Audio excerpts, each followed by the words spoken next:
کہ محبت کس شے سے اندھا کرتی اور کس شے سے بہرا کرتی؟ محبت اندھا کرتی ہے محبوب کے عیب دیکھنے سے، پھر وہ اگر لیلا کالی بھی ہو تو مجنو کو گوری نظر آتی ہے، وہ لیلا کالی بھی ہو تو مجنو کو وہ گوری نظر آتی ہے، وہ روشنی سے بھی روشن تر نظر آتی ہے، اور اس کی آواز اگر سخت اور کرخت اور درست بھی ہو، آواز درست اور سخت بھی ہو، تو محب کو محبوب کی آواز الحور العین سے بھی زیادہ میٹھی نظر آتی ہے، سنائی دیتی ہے۔ وہ محبوب کی آواز سے بڑھ کر ترنم کہیں نہیں سنتا، اور محبوب کی آواز سے بڑھ کر تغنم کہیں نہیں سنتا، اور محبوب کی شکل سے بڑھ کر خوبصورتی کہیں نہیں دیکھتا۔ مجنو حج پر گیا ہوا تھا،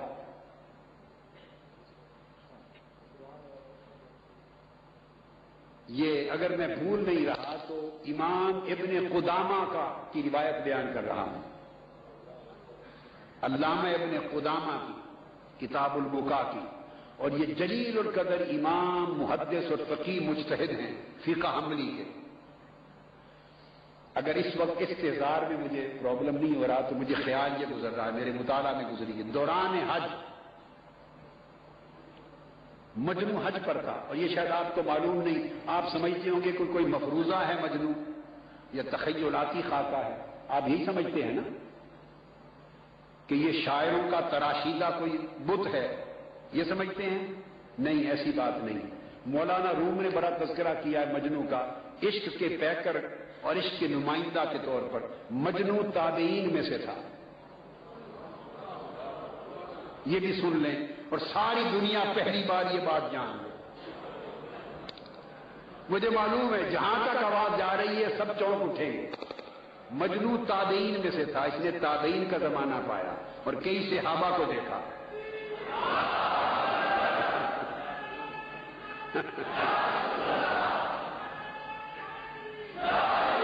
ٹھیک ہے، وہ کوئی عالم دین نہیں تھا، کوئی محدث اور مفسر اور فقیہ نہیں تھا، مگر وہ اس کا ایک اپنا میدان تھا تابعی مگر عاشق تھا۔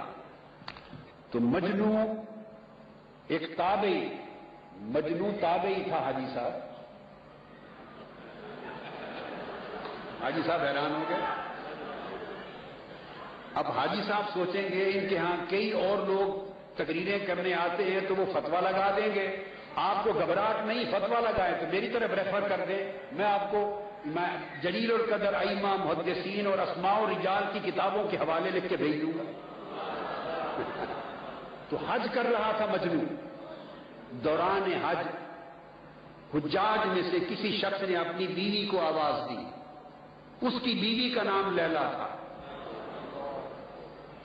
کسی شخص نے، گم ہو گئی نا رش میں، مینا میں اس نے آواز دی لیلا، وہ آواز مجنو کے کان پر پڑی، مجنو تڑپ کے ماہی بیار کی طرح گر کے بے ہوش ہو گیا، حج بھول گیا، وہ لیلا کی آواز سن کر بے ہوش ہو گیا، اس کو لوگ اٹھا کے خیمے میں لے آئے۔ مقصد میری بات کا کہنے کا یہ تھا کہ محبت بندے کو بہرا بھی کرتی ہے، اندھا بھی کرتی ہے۔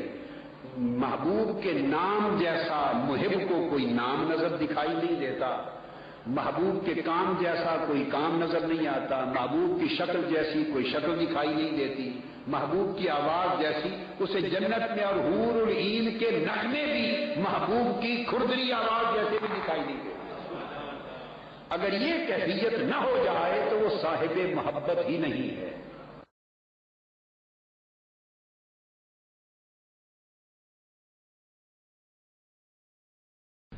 یہ جنون ہوتا ہے قسم کا، اور کئی لوگ تو واقعی اس میں پاگل ہو بھی جاتے ہیں۔ مجنون جس کو کہا جاتا ہے وہ کون ہے؟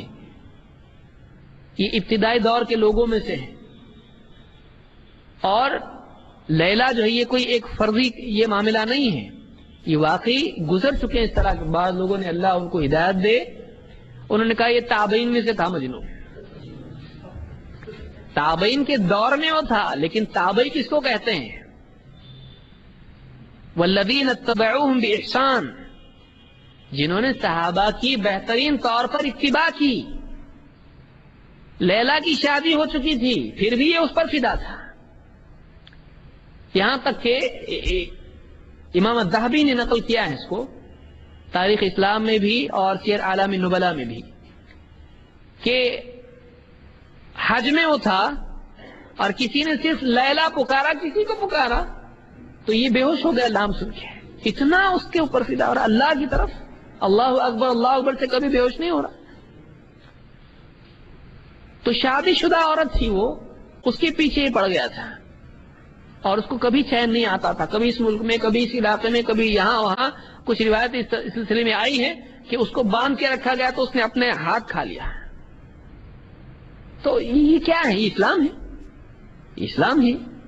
اور اس کو آپ تابعی بنا رہے ہیں کہ یہ بھی ایک کرنے کا کام ہے، آپ اس کو آتھینٹیکیٹ کر رہے ہیں. شرم آنا چاہیے. اس کی آپ پڑھیں وہ کون تھا، کیسا تھا.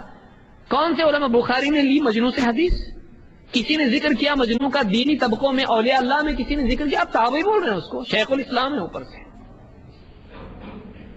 کہ وہ بھی تابعی میں ایک نئی تحقیق. ایسے نئے چٹکلے چھوڑنے والے مسلمانوں کو گمراہ کر سکتے ہیں اور کر رہے ہیں. تو دینی طبقوں میں آج تک میرے علم کی حد تک کسی نے ذکر نہیں کیا ہے. یہ نئی تحقیق ہے جو اس دور کی ہے کہ وہ بھی تابعی ہے. تابعی کس کو کہتے ہیں؟ پھر آپ حجاج کو بھی تابعی کہیے، جس نے صحابہ کا قتل کیا، تابعی ہے وہ؟ تابعی نہیں، تابعین کے دور میں ہے. تابعی اس کو کہتے ہیں والذین اتبعوہم بإحسان، جنہوں نے صحابہ کی اتباع کی، تابعی اس کو کہتے ہیں.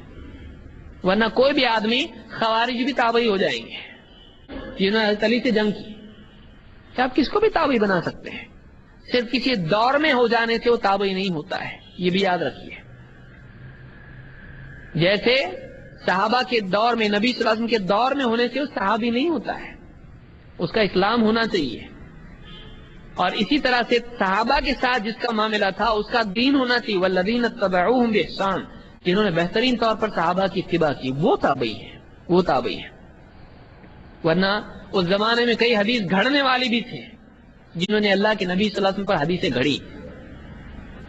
حضرت عثمان رضی اللہ عنہ کو قتل کرنے والے بھی تھے. کیا تابعی کہیں گے آپ ان کو؟ تو کسی دور میں آ جانے سے آدمی تابعی نہیں ہو جاتا ہے. اس دور میں وہ تھا مجنون، لیکن وہ اس کو کہاں جمع کریں گے آپ؟ اس کو دیندار طبقے نے کبھی بھی سراہا نہیں. وہ ایک دوسری کمیونٹی کا ہے. اس کو اگر کوئی آدمی آج اس طرح سے پیش کرتا ہے تو بہت بڑی گمراہی کا ذریعہ بنے گا اور سب گناہ اس کے اعمال نامے میں آئے گا. نوجوان بولیں گے دیکھو ہمارے شیخ الاسلام نے کہا مجنون بھی تابعی تھا، یہ بھی کرنے کا کام ہے. کوئی تو لیلا ڈھونڈو، ابھی تھیلا لو اور لیلا ڈھونڈو. اللہ ہدایت دے.